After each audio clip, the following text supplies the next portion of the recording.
안녕하십니까. 백야드 북리딩 책낭독의 브루스 리입니다. 선구독하고 공유 알람 설정하면 좋은 일이 생깁니다. 오늘의 낭독할 책은 천의 얼굴을 가진 영입니다. 저자는 조지프 캠벨, 출판사는 민음사. 자, 저자 조셉 캠벨, 1904년생 1987년 말, 미국의 세계적인 비교 신화 학자. 조지프 캠벨은 어린 시절 아메리칸 인디언의 문화에 대한 책을 읽고 뉴욕 자연사 박물관에 소장된 토텐 기둥에 매료되어 평생의 신화 탐구를 시작했다.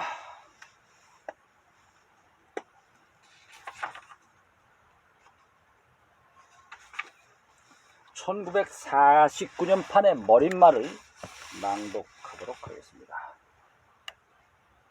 지그문트 프로이트는 이렇게 쓰고 있다. 종교 교리에 녹아들어 있는 진리는 대개가 변형된다다가 체계적으로 위장되어 있기 때문에 많은 사람들이 이것을 진리로 알아보지 못한다. 이는 우리가 아이를 상대로 갓난아기는 황새가 물어다 준다는 이야기를 들려주는 상황과 흡사하다. 우리는 이 큰 새가 무엇을 의미하는지 알고 있다. 따라서 이 경우 우리는 상징으로 분식된 진리를 말하고 있는 셈이다. 그러나 아이는 알아듣지 못한다. 여러분, 이게 무슨 뜻인가 생각해 보십시오. 아이는 우리가 말하는 내용 중 변형된 부분만을 알아듣고는 속았다고 생각한다. 우리는 어른에 대한 아이들의 불신과 반항이 종종 이러한 부정적 인상에서 유래한다는 사실을 경험을 통해 알고 있다.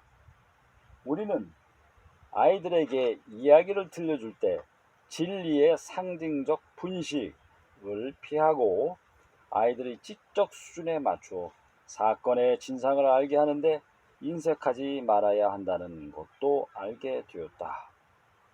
자, 지금까지 낭독해 드린 것이 프로이트의 글입니다. 1920년대의 글이죠. 20년대. 이 책의 목적은 종교와 신화의 형태로 가려져 있는 진리를 밝히되 비근한 신뢰를 잇대어 비교함으로써 옛 뜻이 스스로 드러나게 하는 데에 있다. 옛 현자들은 진리를 깨우치고 있었다.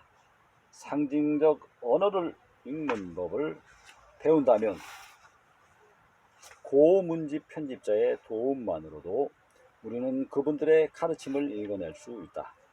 그러나 그러기 위해서는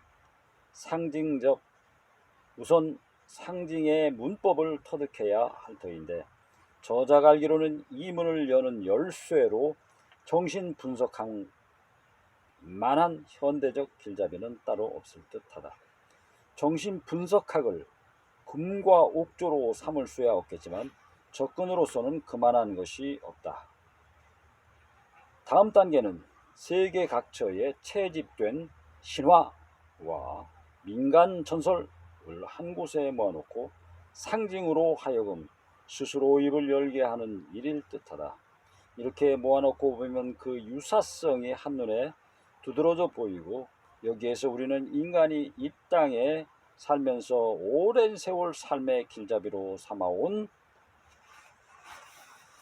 방대하면서도 놀라우로 많지 일정한 상태로 보존된 바탕이 되는 진리와 만나게 된다.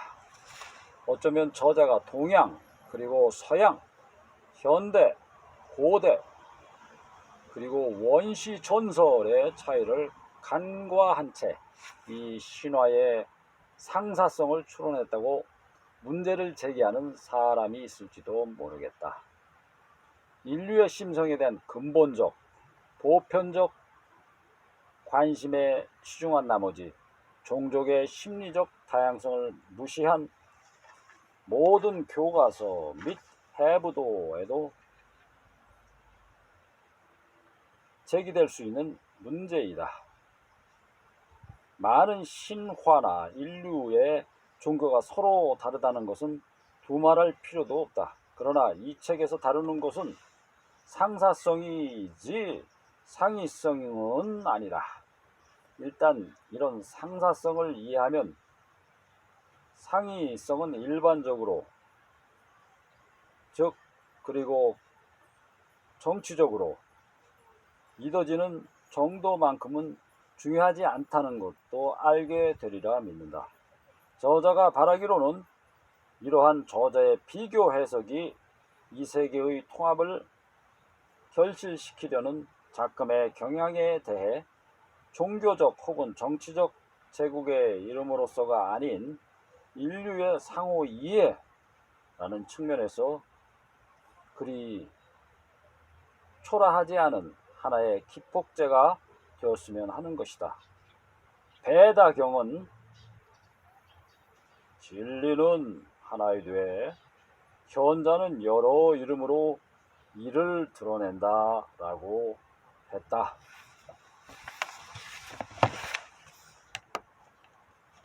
이번 장의 제목은 우주 발생적 순환입니다.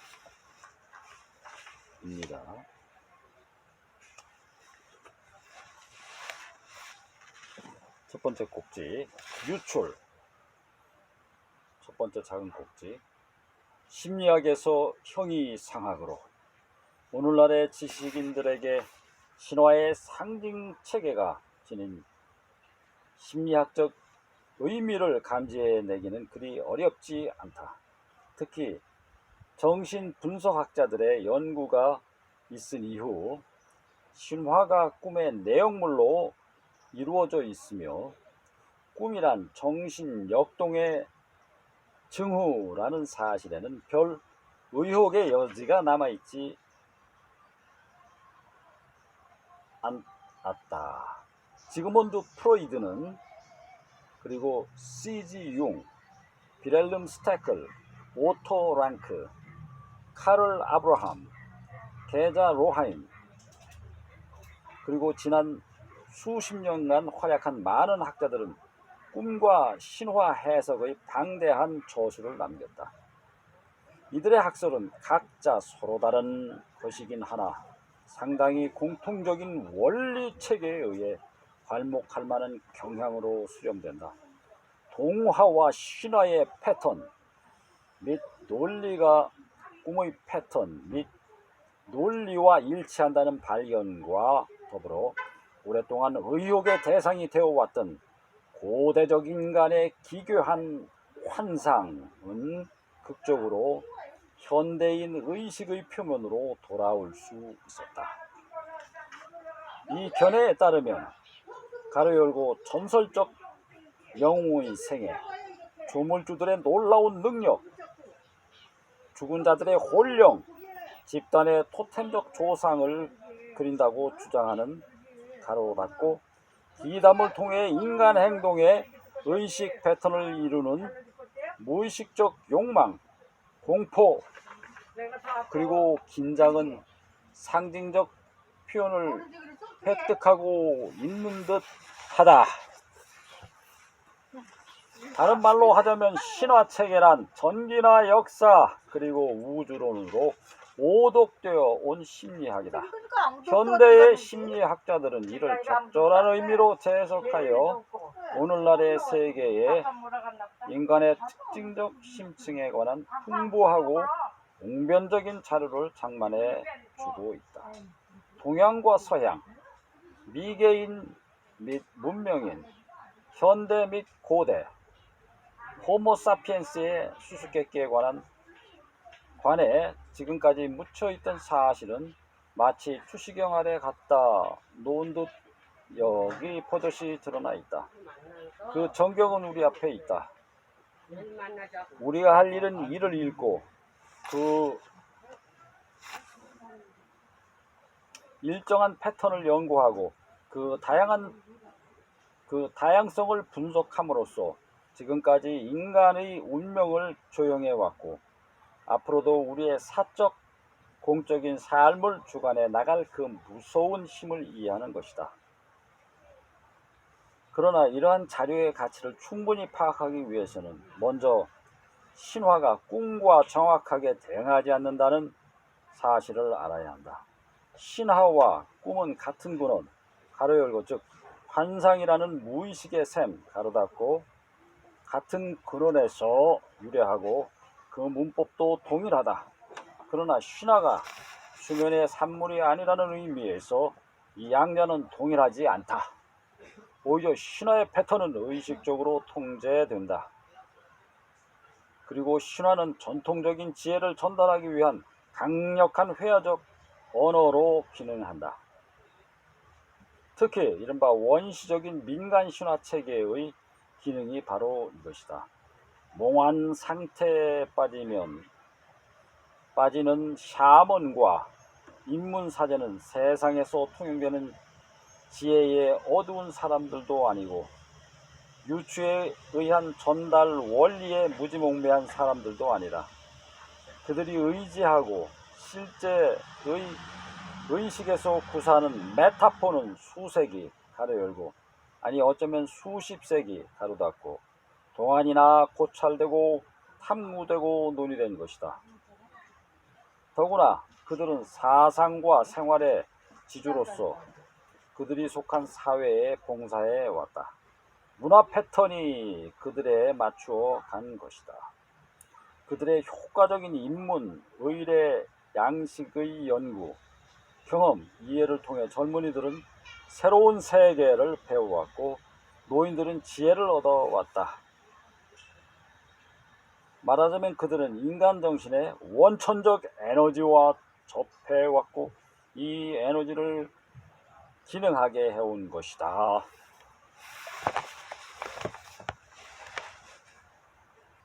그들은 불합리하게 신경증적 추사라는 방법을 통해 무의식을 실제 행위에다 연관시키는 것이 아니라 세계에 대한 완숙하고 온당하고 실제적인 이해가 엄격한 통계 수단으로서 유아기적 원망, 희망이나 바람을 얘기하죠. 유아기적 원망이나 공포의 세계 속에 재생되도록 한다. 이 말이 비교적 단순한 인간의 신화체계, 즉 원시적인 수렵 종족이 의지하는 신화 및 제의 체계에도 해당된다면 호메로스의 서사시, 단테의 신곡, 창세기, 그리고 동양의 시간을 초월한 사원이 반영하고 있는 우주적 메타포는 어떻겠는가?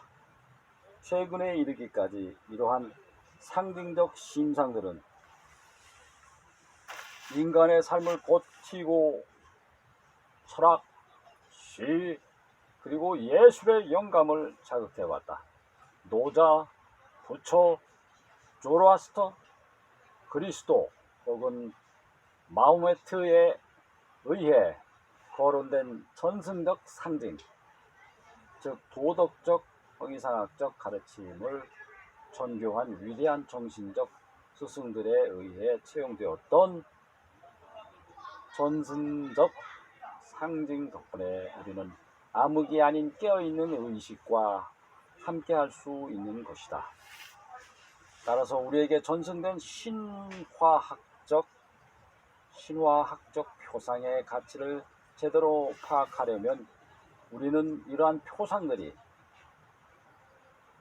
즉 모든 인간의 행동과 생각이 그렇듯이 무의식의 징후일 뿐만 아니라 구체적인 정신적 원리에 통제되고 의도된 진술임을 이해해야 한다. 이러한 정신적 원리는 인간의 육체의 형태 및 신경 구조처럼 인류 역사를 통틀어 인류에 유전된 것이다. 간단하게 공식화한 이 보편적인 교리는 이 세계의 가시적인 모든 구성물, 즉 사물과 존재, 모든 구성물은 편재하는 힘에 의한 결과라고 가르친다.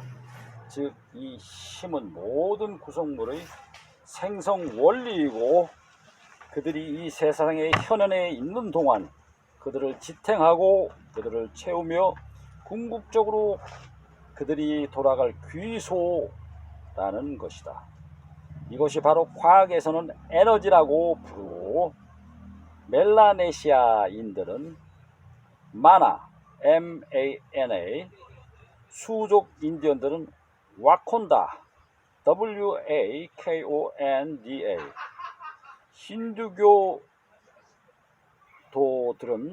샤크티, 기독교인들은 하나님의 능력이라고 부르는 것이다. 정신분석가들은 심성에 나타나는 이 존재를 리비도, LIBIDO, 리비도라고 부른다. 이 존재의 우주적 현현이 바로 우주 자체의 구조이며 우주의 변화인 것이다. 참고사항입니다. 여기서 리비도는 칼 융의 저서 On Psychic Energy, 원전은 1928년 참조를 했습니다. 초기 원고에서는 The Theory of the Libido라는 제목이 붙어 있습니다. 감사합니다. 구독하면 좋은 일이 생깁니다.